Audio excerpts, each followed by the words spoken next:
Mapapansin po natin ang iba't ibang grupo ng mga tao nung panahon ng Panginoon.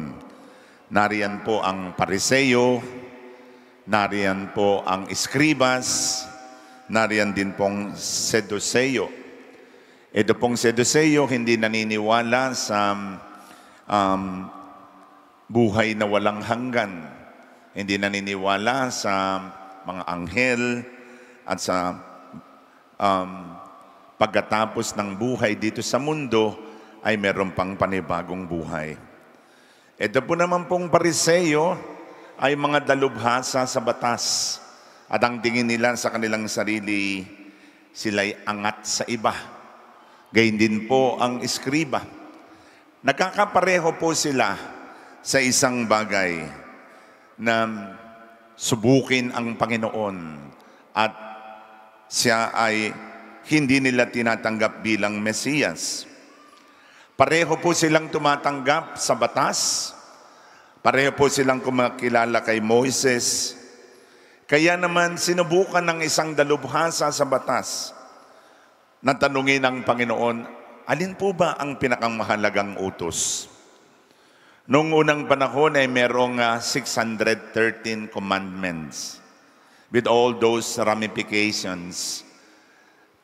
At gusto nilang lituhin ang Panginoon. Alin po ba? Kasi ito po ay issue na very hot issue. Sabagat para po sa ilan, ang Sabat ang pinakang dakilang utos. Para naman po sa iba, ay ang pagsusunat o circumcision ang pinakadakilang utos.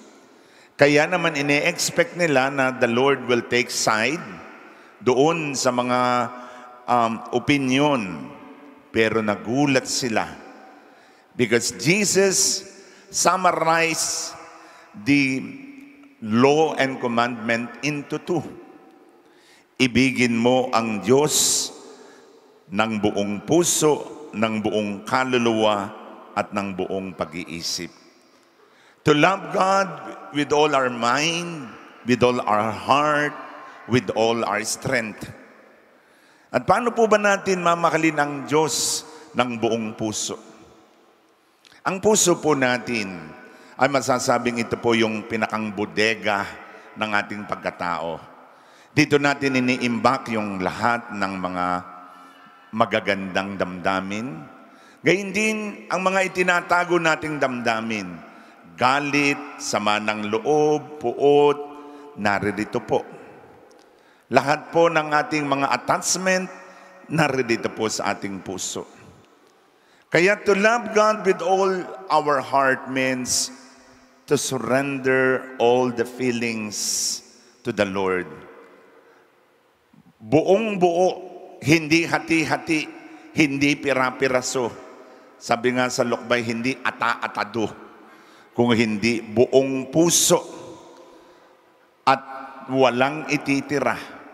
Kasi marami po sa atin, ang puso natin, it's either ang kalahati nasa pera, ang kalahati nasa kapangyarihan, ang kalahati ay nasa material na bagay.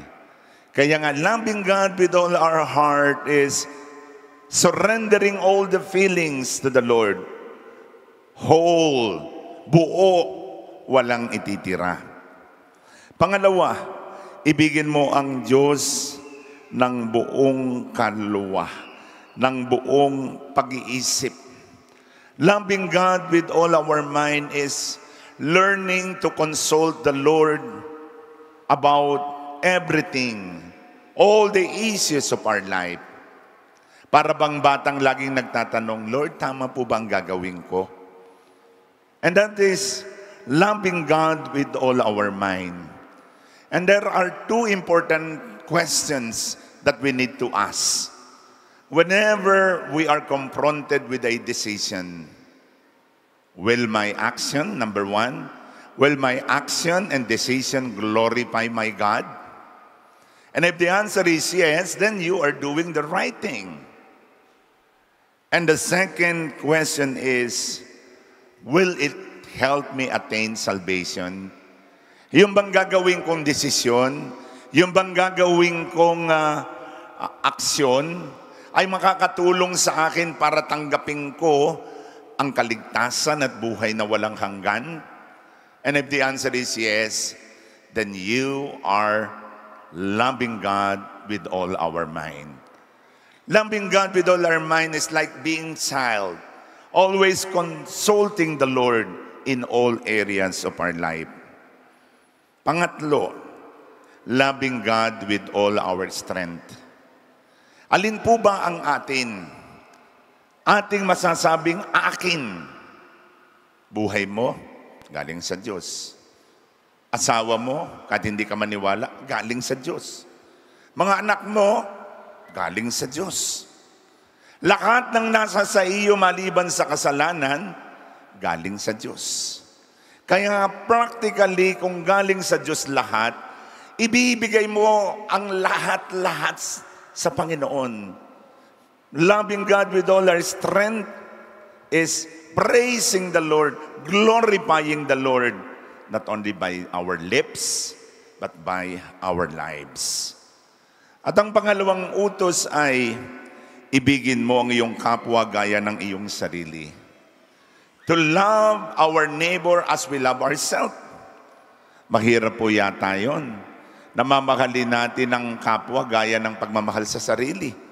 Sabagat ang pinakamahalaga sa atin ay ako, akin, akin lamang. Ako pa rin, aking plano, aking bulsa, aking pamilya.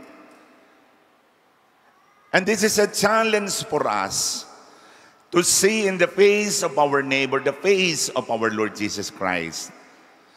The very expression of our love for God is in our love for neighbor. Kung mahal mo ang Diyos, mamahalin mo rin ang iyong kapwa. Lalo tigit yung mga kawawa, the lost, the last, and the least. Ang tunay na pagpapakita ng pag-ibig natin sa Diyos ay ang pag-ibig natin sa ating kapwa. Ito ang utos na atin pong sanang baunin ngayong araw na ito. Walang kwentang misa natin, walang kwentang mga rosaryo natin, walang kwentang mga ginagawa natin kung hindi po natin mamahalin ang ating kapwa gaya ng pagmamahal natin sa ating sarili. And to love God with all our mind, with all our soul, with all our strength, with all our heart, doon po natin maipapakita sa pamagitan ng pag-ibig natin sa ating kapwa.